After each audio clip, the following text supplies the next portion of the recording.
will introduce you to Hayley from TextHelp, who's going to tell you a bit about OrbitNote and the basic features that we've got available to us in Aberdeenshire with our TextHelp subscription. Over to you. My screen, and I'm going to start running through some slides. We'll keep an eye on the chat for you, Hayley, okay? Perfect. I can answer any questions and stuff at the end. So even if they show up and you haven't been able to respond, or there's been some things, I can answer them at the end as well. Brilliant. Okay, so thank you everyone for joining today or watching the recording. Just a little introduction. My name is Hayley and I am from TextHelp. So I am the account manager for Aberdeenshire. So if you need any support or any guidance or anything after today, please feel free to drop me a message, get in touch. My email address is on the screen now, h.butler@texthelp.com, and I'll be happy to help and assist with anything that you may need. At TextHelp, we have an extensive bank of resources and guides and webinars and different things. So if there is anything in particular that you need, chances are we may have it. So just drop us a message and we can get that to you. Just a little introduction to TextHelp. So we very firmly believe in inclusive education, and we create digital tools for inclusive learning because we believe education is for everyone. If you recognise the name TextHelp, you might recognise the name Read&Write, which is used throughout Aberdeenshire. It's one of our other tools. But today we're going to be looking at OrbitNote. So at the end of today's webinar, hopefully you'll go away just learning about the essential sort of free tools that you have with OrbitNote. So some of them might be quite familiar, as they'll be very similar to what you use in Read&Write, or maybe if you're new to both tools, they might be new to you. But we'll be looking at how you can integrate them seamlessly into your classroom. We will explore some practical tips for creating interactive and inclusive PDFs, so allowing students to access PDFs in a way that makes them accessible for them, allows them to have text from PDFs read out loud, allows them to use the tools like dictionary and picture dictionary just to get a better grasp of what they're learning. And at the end, just whenever I finish this sort of few slides, I'm going to show you how you use it. So as I said, we're going to be looking at OrbitNote. So we're going to show you how you can make PDFs accessible. It's creating a dynamic and collaborative space that works for everyone. We're going to be focusing on the accessibility tools. There are some other tools that are part of OrbitNote, but today we're just focusing on accessibility.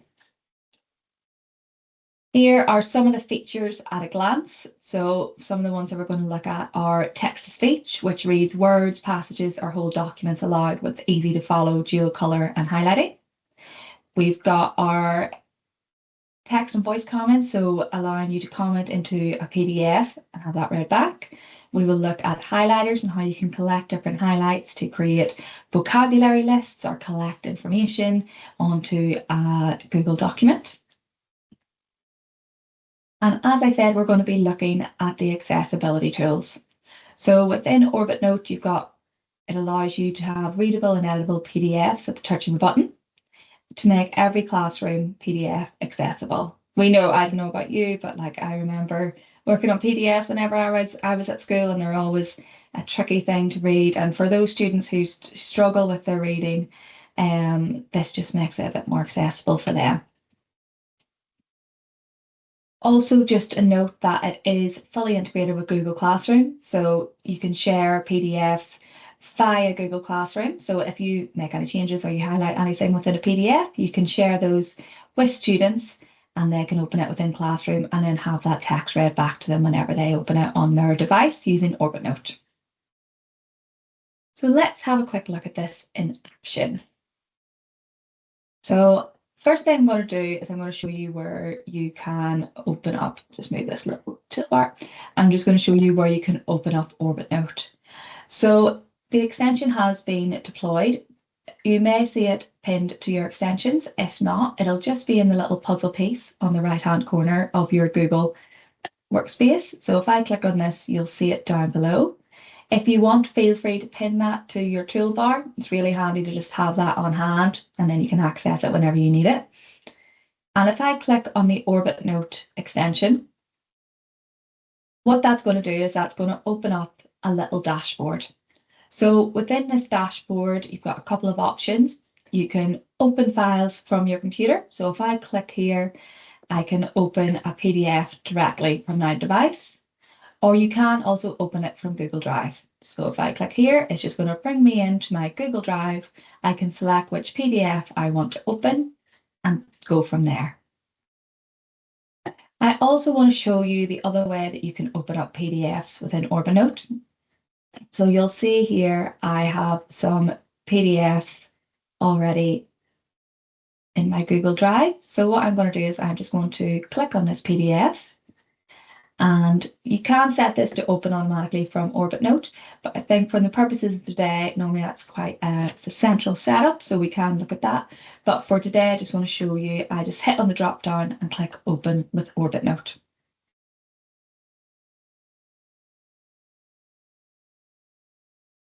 So that PDF has now opened. You can see there, if I click where I want to speak, this is the first tool we're going to look at. So there's a button here called click to speak. If I toggle that on, you can see there that it's going to be in my little pink. And if I click where I want it to start reading,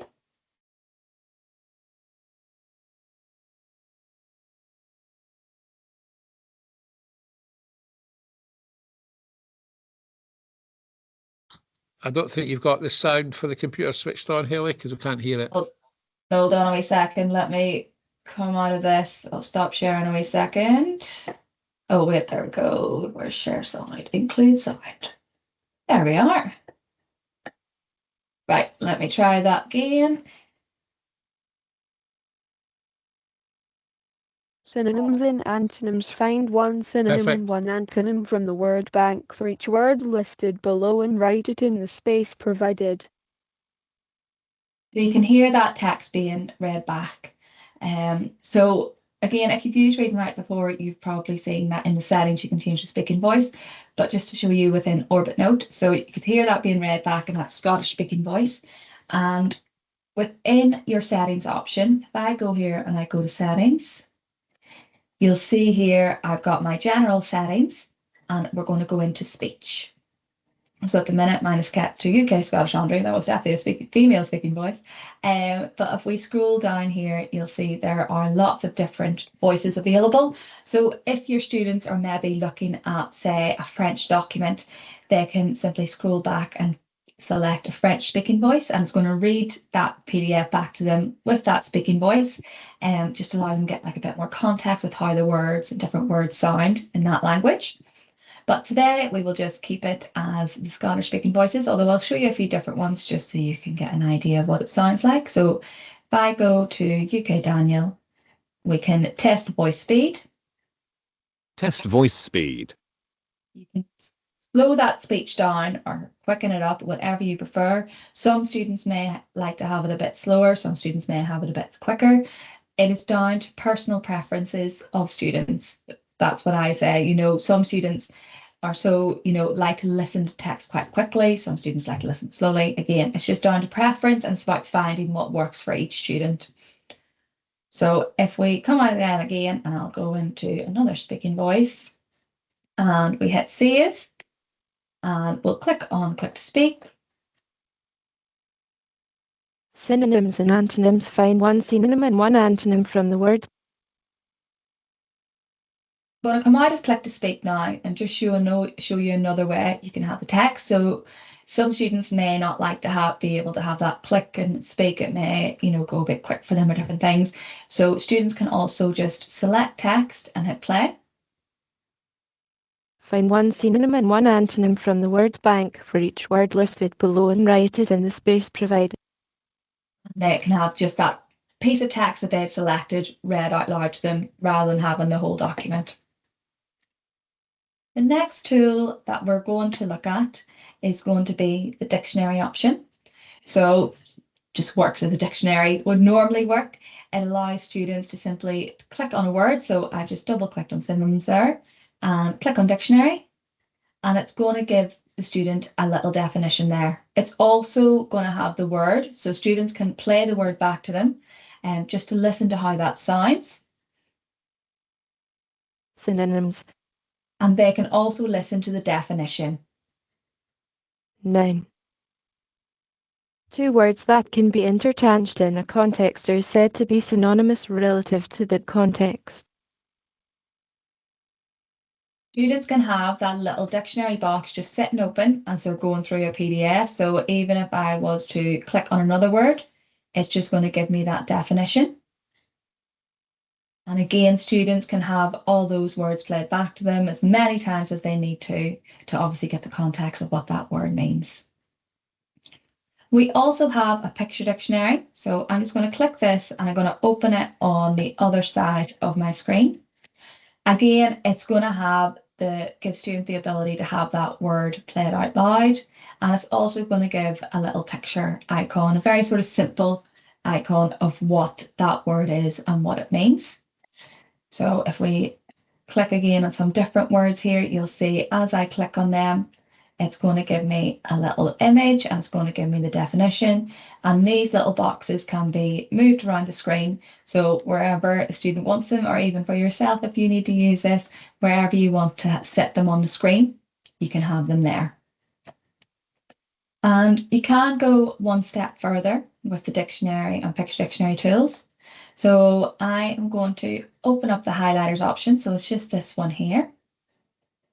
And I'm going to click on a few different words.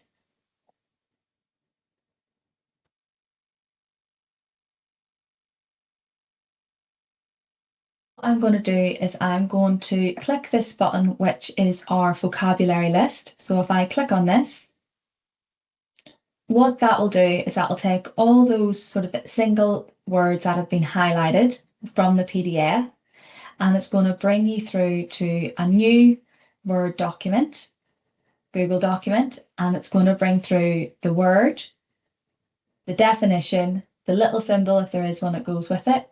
And because obviously it is a Google document and it's a new column, anything else can be added in here. So you can add extra columns into the table, or students can add their own notes. Some ways we've been told, sometimes teachers create these for students and then ask them to create sentences featuring the word. Or some teachers just like them to be able to make obviously their own vocabulary list just to have available on hand for students if they're maybe working on a particular difficult piece of work. But it's just a very simple process rather than having to copy and paste and find images and find definitions.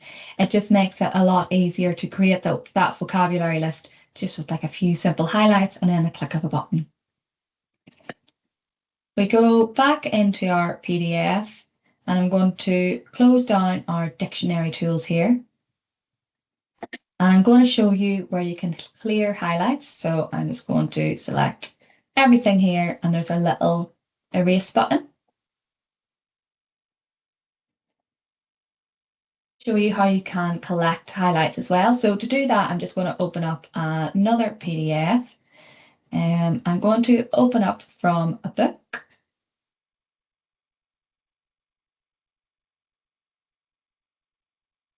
So in regards to PDFs, a lot of the time nowadays, most PDFs will be accessible and students will be able to use them straight away. But maybe there'll be a time whenever you have scanned in a book or if you've scanned an image of a page, such as the one in front of you, and maybe the text is inaccessible. Now this one has been scanned, so it is accessible. But if you ever have any maybe inaccessible text, or if you're not sure if that's going to pick up, maybe whenever you're trying to click, it doesn't pick anything up. You can see there as I click, it's sort of highlighting each word in blue. So I know that that text is accessible. But if that is not accessible, there is a button here.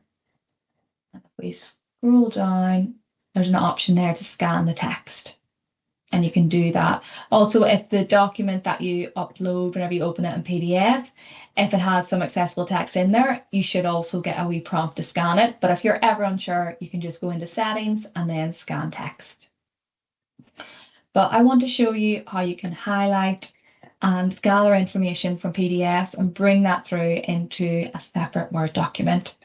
So similar to the way we did with the individual words, if I click on my highlighters here, And I am going to select a few different paragraphs.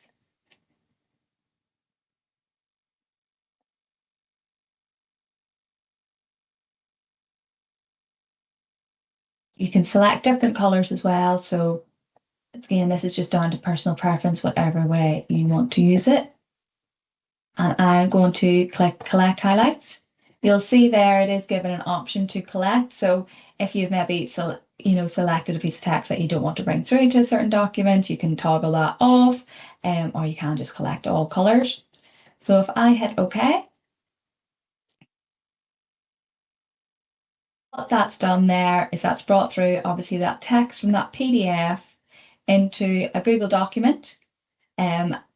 And it's also brought through the link of where that information came from previously. So if I was to click this link again, it's going to bring me straight back into that PDF again. So it sort of works like a bibliography where it just brings through where that information came from.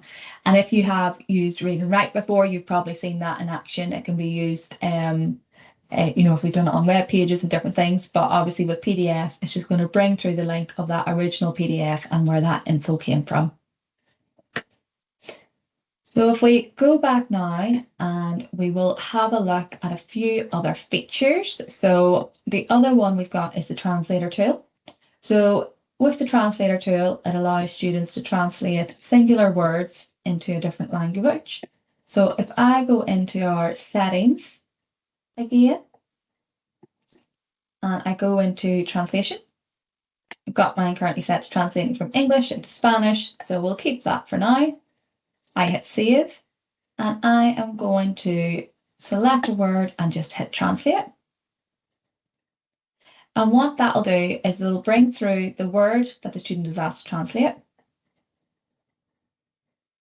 Space. And it'll also bring through the Spanish word for that. Espacio. But what it does cleverly is that it'll read the text back, the word back to the student, but in the language that it has been set to. So again, if we click on a word here, we can listen to that. Semejante. So it just allows students who are maybe, are learning a different language, or maybe EAL students who are, struggling with learning new words, they can click on that and understand which word is that in English. I'll just show you one more here.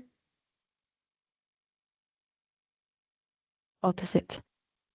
Contrario. So it's very simple to use. The way, obviously, we use the dictionary and picture dictionary, students can just have that open at all times and just have that to the side of their PDF, which allows them to just sort of go through each word.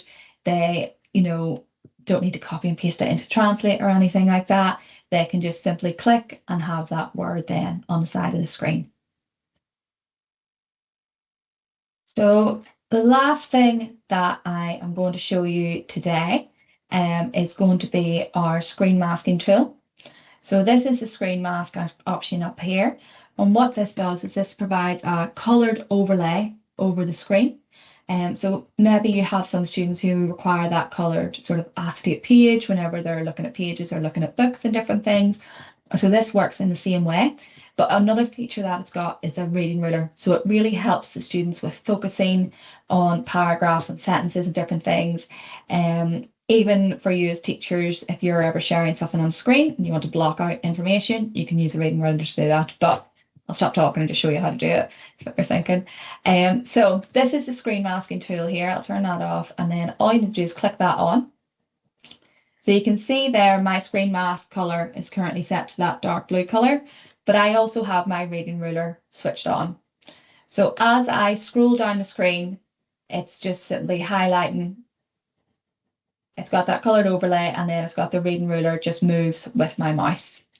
So if we go into settings here, you'll see I've got my background color. If I click in here, you've got a lot of different color options available. But if there is a specific color that the student uses or student needs, then you would simply click on that. You can type it in there, or you can, move that little toggle back around. We've got the reading mask color. So at the minute, mine is currently set to clear, but again, students can have that set to a different color. And we can hit save. So there we've got the background light, and then we've also got the reading ruler with a set color. And you can also turn that reading light off. So some students, maybe because of what they're used to, just having the acetate page, and they just want everything to be one block color. They may prefer to have it like this. But you can see there, I've got the full colored overlay over my screen, even as I scroll down. As I mentioned, even for you as teachers, if you're presenting something onto a screen and you only want to show a certain part of it, or you only want to show a certain paragraph, you can select this to no fill, and then you can make that background opacity much darker. So now whenever we're scrolling through, you've almost hidden the text, the other text within the PDF, and it just allows you to sort of scroll through with a bit more control of what the student's actually seeing. And then to turn off screen masking, you simply go up to the top and just hit power button, and then that will turn that off. That is what you have access to within OrbitNote. So a lot of the tools, as I mentioned, are very similar to the read and write tools that you're maybe already using. We said that these are, the accessibility tools. So it's almost like a side button. You've got this side is your accessibility tools. And then from this side on, you've got your annotation tools. But you as customers have access to all these accessibility features because you are currently using Read and Write. So I will jump on, I'll stop sharing for now and see if there are any questions, or if there is anything that you have any concerns about, or anything you'd like to show me again, or even if you just have any feedback on the tool and how you would use it, that would be really useful to know. There aren't any questions in the chat, Hayley. Okay. I'll just stop recording.